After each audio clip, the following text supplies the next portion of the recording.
Welcome to Uriah Heep, the Magician's Podcast. I'll be covering every studio song the band has recorded and every bonus track that I can find. Each week we'll go over a new song from the beginning to where they are currently, and as they keep adding albums, I'll keep adding shows. Let the deep dive party begin. In the magic garden, some were singing, some were dancing. Hello and welcome to another episode of Uriah Heep, the Magician's Podcast. This special season that I said I wasn't going to do, I'm doing at the request of my good friend and co-host for this season, Dave White. Dave, how are you? Hey, Scott. I'm back. How are you? I'm glad you're here. Me too. It's another recording session with Scott. There you go. Really cool. And this song I have been wanting to do since we first talked about this, because I know it's one of your favorites and it's one of my favorites too, from Demons and Wizards, Circle of Hands. This is one of my favorite songs they ever did. That's correct. Coming in at just under 9 minutes, this live version. Here's what I'm worried about. And we're going to find out. But, you know, we've heard some quick tempos on some of these songs.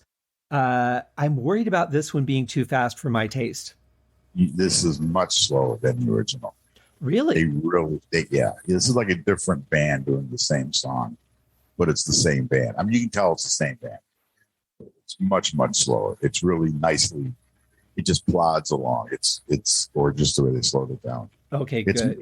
It's nowhere near as tight, and you'll hear, if you think of the original, when you hear this is a much looser feel to it than the tightness of the original. Because the original was like staccato and breaks and rests in there. This is much different. It's much looser. It's a live setting, obviously, and I slowed it down. Yeah, it sounds great. Okay, good. Because I think if they had rushed the tempo on this one too much, I think it would have just killed the song for me. It's a patient song. Yeah, you can't push this one. Yeah. It's a beautiful melody. It really is just a beautiful melody. Mm-hmm. And you know, one thing that I love about this song is it's so simple. It is. It's not that complicated. Did some marvelous things with it. But it's not a complicated song. It's just a very emotive song. It has a lot of feeling to it. You know? Very much so. And I love just even the opening melody that Ken plays on the organ. The way that it morphs from one note to another, it's so smooth, but it also goes to notes that you just wouldn't expect somebody to go to necessarily. He's always said that he tried to stay away from the black keys, and this song is in the key of C, and I don't think that he stayed away from the black keys. Although later on in the ending of the song, there's a Moog synthesizer part that he plays on top of the organ, which is, you know, he's all over the place. It's beautifully written, and it really fills in the void that could be there if they just got repetitively doing the chord structure as they did on the album. The studio version had a slide guitar, which the iconic slide guitar, you know, for this song. And this doesn't. This has a little teeny bit of it, but then he comes in where the slide was on the original. There's a synth solo. It is rather complex, but the chords that he played and the solo he played against and over those chords is really well laid out. It's really laid out. So I think you'll enjoy it. You said you haven't heard this in a long time. I think you'll like it. All right. Well, we're going to get into it right now. What do you say? Let's go.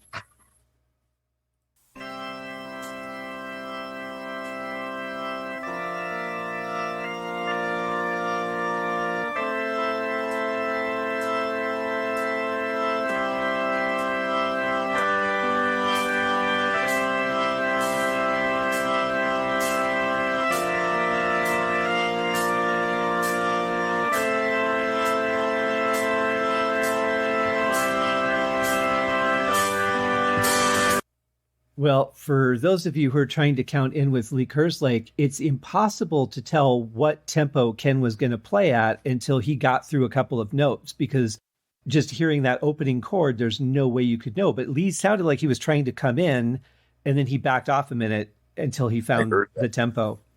Yep, I've always noticed that. many times as I've heard this. Absolutely. Yeah. I love the sound of the organ on this, though. I think it really sounds rich and full. It's rich and full, and it's not quite distorted as distorted as you think it might be, because the original is more at this point, is very distorted. Heavily, yeah. Yeah, except this, we'll get there, but right now it's not there. Yeah, it is a little more towards the sound of a church organ than it is the typical B3 that we're used to. Yeah, this is a much cleaner beginning. Yeah, well, I love this build-up, too, for the band to come in, because if I remember right, on the album, there's no real build. It's just Ken plays the riff, and then everybody joins in. They just come in, and they're very tight and staccato, and they won't be like that here. This is a little, quite a bit looser. I think not as loud sounding, but very. This is like a train going through a tunnel. It's there, but it's not like the original. And I like this much better than I like the original. This is a much more wholesome sound to me. Excellent. And, we've talked about this before. We don't know what the actual order of songs was. We know a couple of them came after certain ones. We can tell by the audio in between.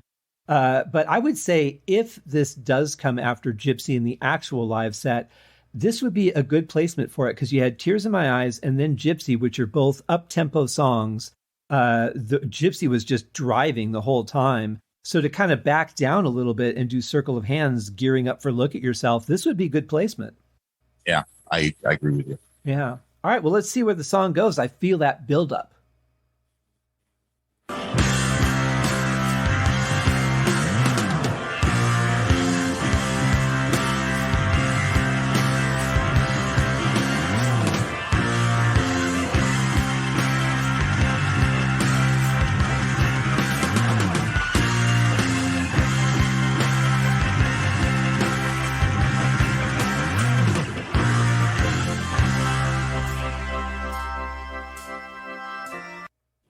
That sounded fantastic.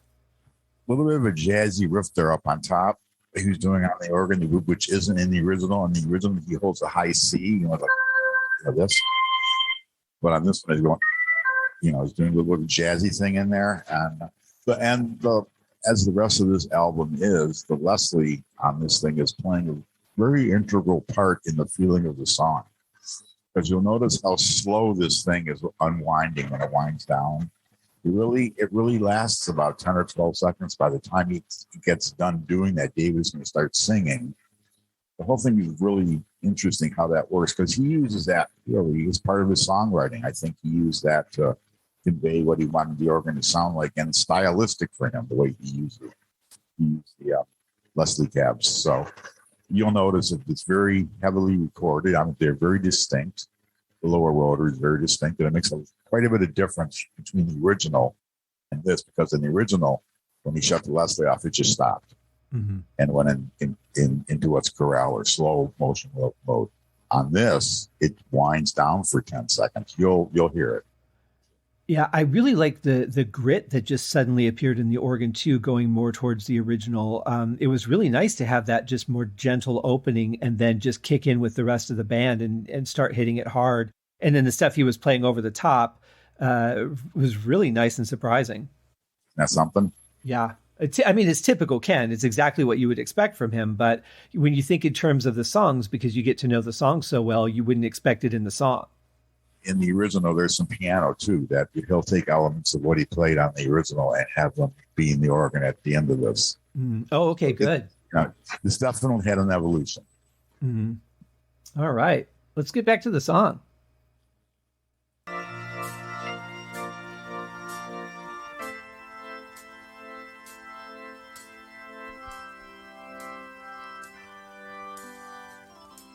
Circle of hands, cold spirits play, searching my land for an enemy.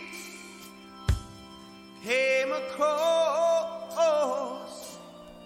love's sweet cost, and in the face of beauty, evil was lost.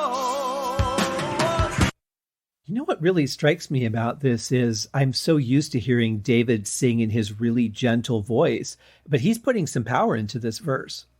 Yeah, he's belting this one out. Absolutely. Yeah, and it sounds like Ken dialed the organ back, the distortion off of it a little bit too.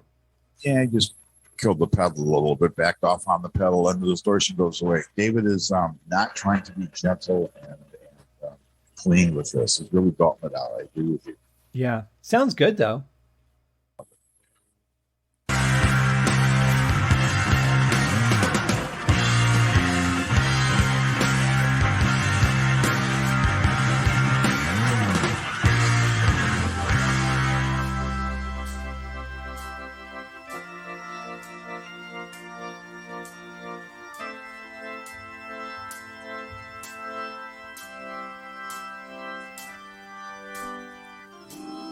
Sky full of eyes, your mind's full of lies, black from their cold hearts down to their graves. Murder the door, spreading their skull, cursing the son of which love was born. It sounds to me, too, like David is putting his accents in different places than we're used to from the studio version. I didn't pick up on that. I picked up on the harmonies along with him, how nicely they were performed. I didn't pick up his accents. Oh, beautiful. Yeah. They just jumped right in, and that's one thing is they don't seem to need to like start somewhere and find the pitch. They just start right at the pitch. Yeah, it's right on. Very good. It's a beautiful backing track for his vocal. Mm-hmm. I think he's a little bit hoarse, which I like. It sounds like he's a little straining, a little dry in the throat. Yeah, sounds really good to me, though. I love it that way. Yeah, and I have to wonder, was it that this is just him? He was starting to get worn down at the show, and he's sounding like that, or was this like an intentional thing that he was doing? So hard to tell. I don't know. Artistic. It's his call. Whatever he wanted to sound like, he wanted to sound like at that moment. Mm-hmm. Exactly. Well, let's hear what the first chorus sounds like now that we're there.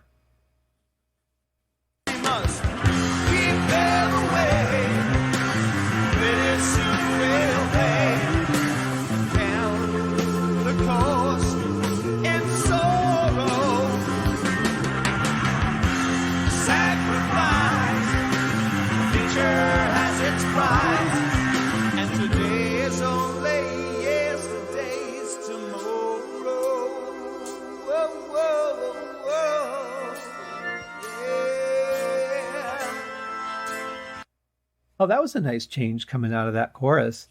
You Gary Thain in there? I was just going to say, it's almost like, when I imagine what it's like to be Gary Thain, it's almost like he's discovering more notes on his fretboard and just says, I have to hit these. He finds every note he could possibly play in a song, it seems like. They could have had a piano or a synthesizer or something playing those notes as part of the song. He could have played a different bass. He's so melodic. It just fits right in. But it's just like another instrument but it's not like a bass. It sounds like a bass. Yeah. And it does a bass job, but it's so melodic. He's so all over, running up and down fretboard scales type things. It's just beautifully done. Yeah, I would agree with that. And on top of that, you had the vocals continuing to back David up, except instead of doing the oohs and ahs, now they're actually singing some of the words with him. But it seemed like they got quieter in the chorus, and I thought they balanced a little bit better, because in the verse I thought they were a little loud, but First here, I thought they were a bit better balanced by the time the chorus hit. I can't imagine what that would have been like for David Byron, because this is such a quiet, so he's got so much room while he's singing the beginning of a verse, and it's just basically him, along with the organ in the background, all those people staring at him, and it'd be like a ballad, a real ballad, and knowing what the band's going to do in the next 10 or 12 seconds must have been really cool for him.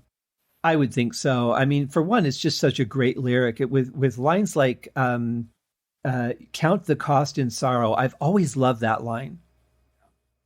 Yeah. And the famous today is only yesterday's tomorrow. Right? Yes. I quote that so much. And then when people question me on it, I'll say, well, today's also tomorrow's yesterday.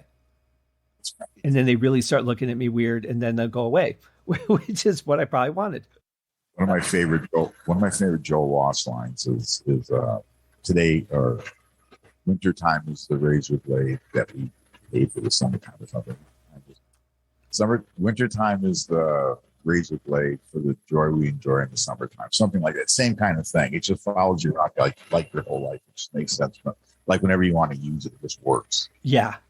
Yeah, exactly. I love phrases like that. As I fumble along in my rhetorical, I can't remember talking about mode. That's okay. Well, that's all right. Our head is in circle of hands right now.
You know, there is something so great about Mick's playing on this song anyway, but I love it live. I think he played just beautifully, and I love the sound he's getting.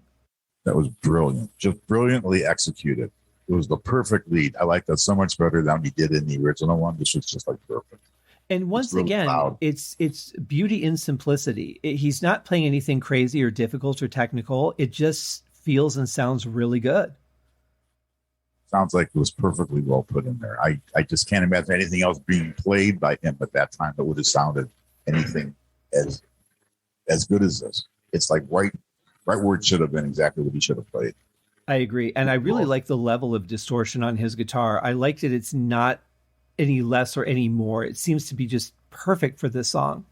As he normally did, he had that wah-wah cocked about halfway. You know, he had it sitting in some position that he liked where it was cutting through the rest of the band, and he was cut loose on this solo. There was no wah-wah going. It was just the tone he's getting because of where he had the pedal. Yeah, really artistically well done, and sounds great. You know, that's one of the iconic moments of this song, of this version of this song. Yeah, I mean, I only obviously know up to what we've heard so far, but I would have to say it's a pretty defining moment. Pretty cool. Listening to that, yeah, for sure. And, you know, a bit of feedback at the end, you know, if he's hanging on to a note, and it's just feedback, and he's not letting it go crazy. He's killing it, shutting it off when he wants to, but yeah, perfectly done. Now, is he walking back toward his amp when that happens, do you think? Could be. He could have turned around. I think more likely where he's got the wah cocked, it's just in the right spot. He probably knows about where it's going to have to be to do that. Could have turned around maybe and faced the amp, you know, have his pickups really good feedback there, but maybe he just did it by itself. You know, now that you say that, it kind of makes me wonder how many songs is a wah pedal used in that we don't hear it as a wah pedal? You know, like you said, just setting it at the right spot to get that right sound. I have to wonder how often guitar players use it without using the pedal to make an effect, but just to create that sound. It's a great tool to cut through the mix. You know, if you're playing rhythm and you're a loud rhythm player and you don't want to really crank it up much louder to do your guitar solo, you just click on the wah and put it somewhere where you can hear it in a different frequency spectrum than everybody else is at. And it'll come out, you know. I just love my MTV. You know, that's a wah halfway up. Mark Knopfler's using that. That's how I got that really crazy sound. Oh. And he's got a I think it was a Les Paul with the neck pickup on and the wah cocked in the middle, and it's got that really gritty nasal feature that everybody remembers from that song, from the beginning of that song, that beginning riff. And that's what it is. It's a Vox wah wah, I think he said. Cocked halfway up, and he did it that way, and so he always did it that way. That became part of the song. Yeah, and I mean, obviously, I'm not going to argue the effect of it because it works beautifully. I love that sound. Everybody does it. I've seen Zach Wilde do it. Joe Satriani does it. It's one of the toolbox, one of the tools you use in your toolbox. You just cut through things. You don't have to do a whole lot else. You can click it on, find where you want it to be, and get your foot off of it, let it go. See, and I learned something today. I like that. This show is not just about the beauty of Uriah Heep's music. It's about educating musicians on things we don't necessarily know about. I hope we can do that a little bit. Sure. Well, you just did it for me. Good. Good. Here we go.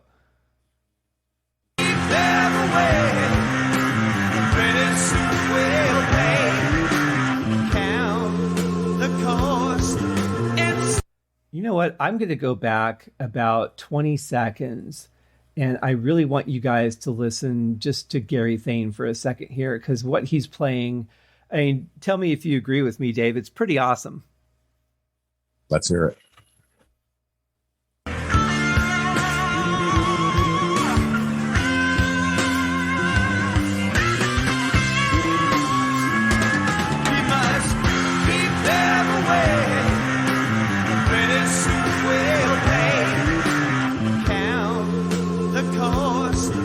Just those simple, subtle little things that add so much movement to this song. It's a song and within a song. It's a melody within the song. Yeah, perfect. I mean, to think about if he was just playing straight quarter notes, you know, like you probably would, or maybe a couple eighth notes here and there, this song would not move the way that it does without what he plays. You know, he's also walking all over the stage doing this. He used to swing around a lot. So you'd see him in videos, and he'd be going back and forth and up and walking around and still doing this. It's not like he was concentrating really hard, standing in one spot, looking at his fingers doing this. This is the way he played. Right. He was such a great bass player. Yeah, absolutely. And now this, of course, is well before the days of wireless systems. Did he ever get caught up in his chord? I'm sure. You know the story about when they got electrocuted. That wasn't wireless days either. But I'm sure he got caught in his chord. But these guys, you know, they're 50-foot chords and they're well aware where they are, I would think. But still, you know, if the stage isn't really big and you're tripping over things, I suppose you could pull your chord out. I think sometimes too, just as a musician, you can just get so lost in what you're playing that you don't even realize there's a world around you.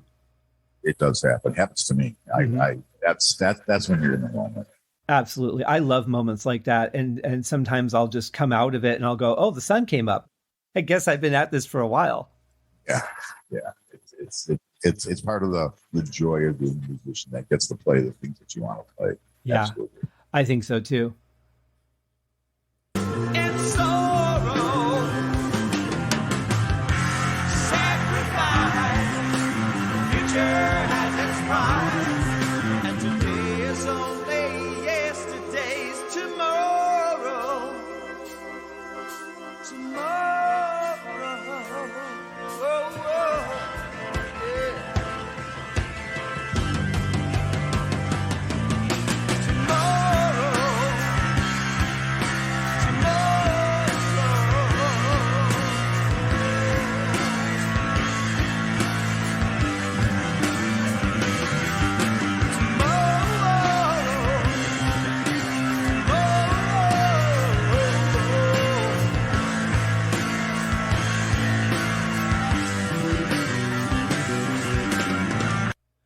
So before we get into the next section, which I'm going to guess is Mick coming in with his riff, I really like this chorus. I like how David's singing it a little bit differently, but so the backup singers are following him perfectly. So this must be planned out.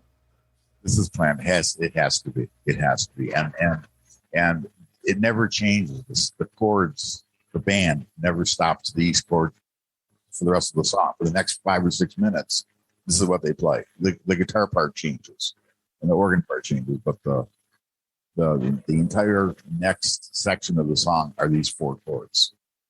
And David is all over the place. He's always in the background, but it's really tastefully done.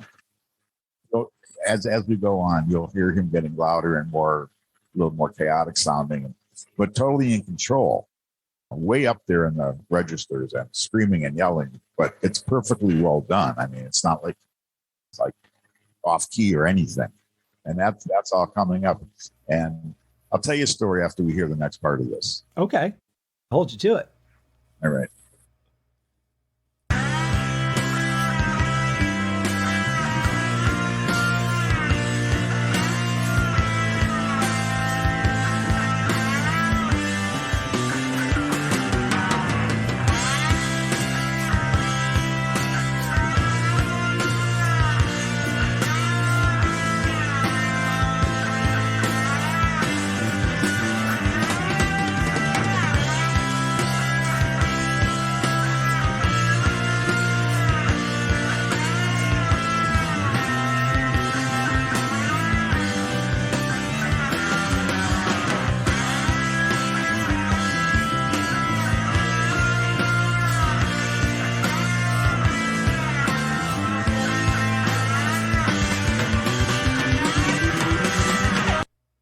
Okay, I can tell it's about to change, so I think this would probably be a good point to stop.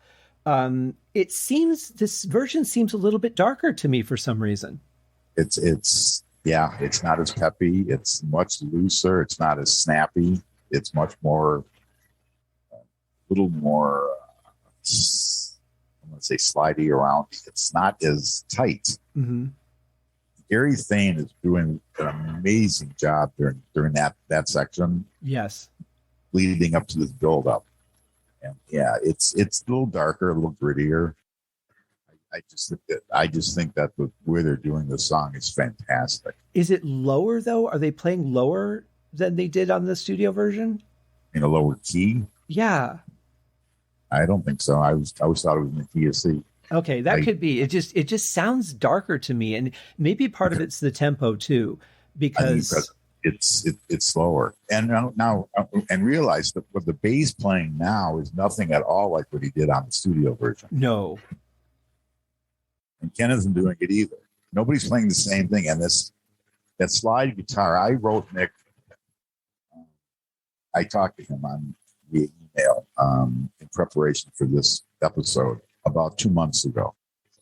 I wanted to make sure I understood what he remembered about this section, because they don't like to play this song live, because his feeling is that you need a rhythm guitar player to play the grinding, the grinding chords, that ascending four chord structure that goes down during the next 6 minutes of the song.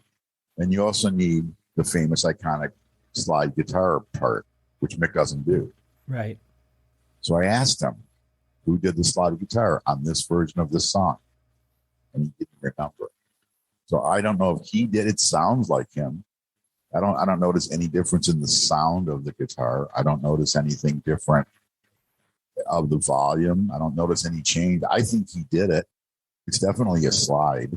It's not like the slide version on the original, because that's a 4-part harmony slide. Right. That was Ken. He starts off on one side, then he has a harmony on the other side, then he puts in another one. Eventually there's 4 guitars doing the same type of thing. On this one, it's just this one little section, and we don't know who did it. So how's that for a mystery? I know Mick would remember, and maybe he just doesn't. I don't know. Yeah. Well, nowadays, though, does Bernie play guitar at all? He may dabble.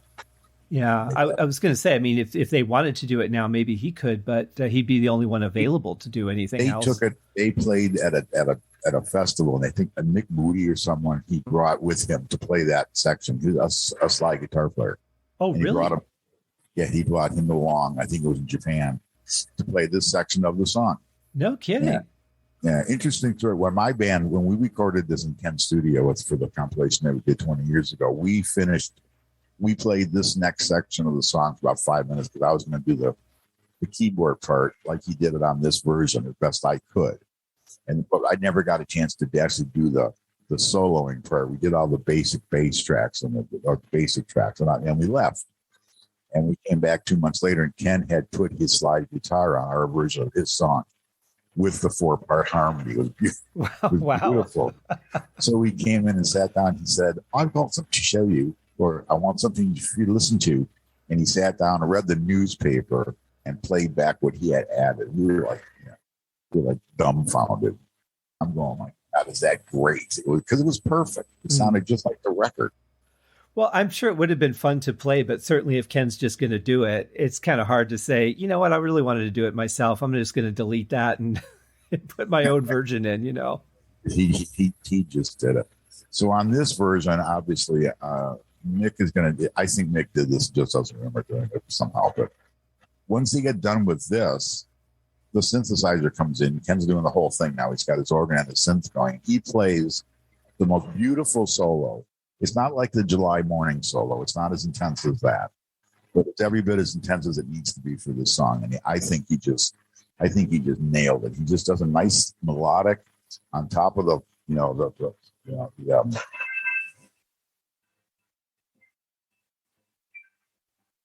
because that's all they do for the next 5 minutes. That's what the band does. And he's got this beautiful solo on top of all this. And you'll hear it. And it's not real complicated. It's none of this. How does he do that three-handed thing? It's none of that. Right. It's just a nice tone, you know, like one of those. Mm-hmm. Plays this beautiful part. And when he gets toward the end of the song, this thing just explodes with emotion. So I endeavor you to listen, turn it up a little bit, and enjoy. Excellent. The other thing too, and I'm wondering how I'm going to feel about this as we continue through the song, but I do kind of feel like I missed the piano. Well, it's in there. I never missed it. I listened to the original this afternoon. I prefer this version so much better than the original. I don't miss it. He does some of what he played on the piano on the organ at the end of this. There's a section, if you bear with me for 1 second, he does one of these. He goes.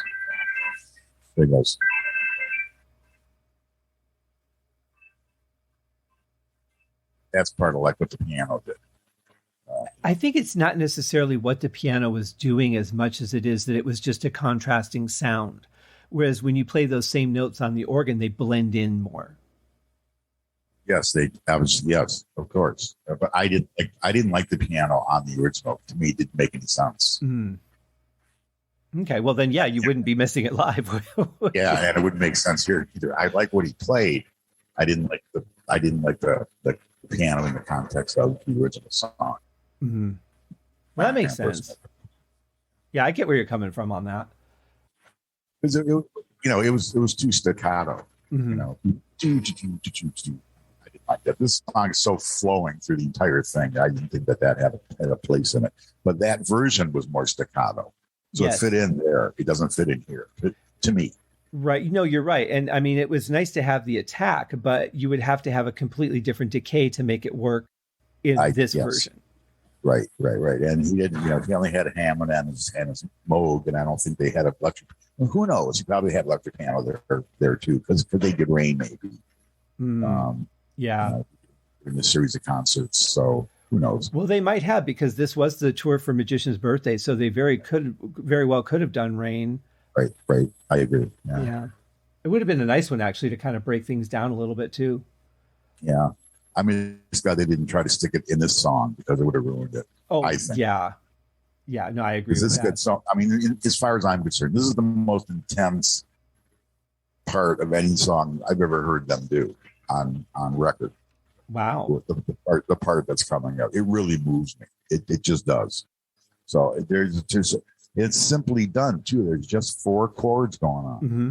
and the beat and the bass and the organ and the Moog and Mick and very little vocal. It's just David yelling, screaming, and staying in key, singing things. I can't tell what he's saying, but they fit.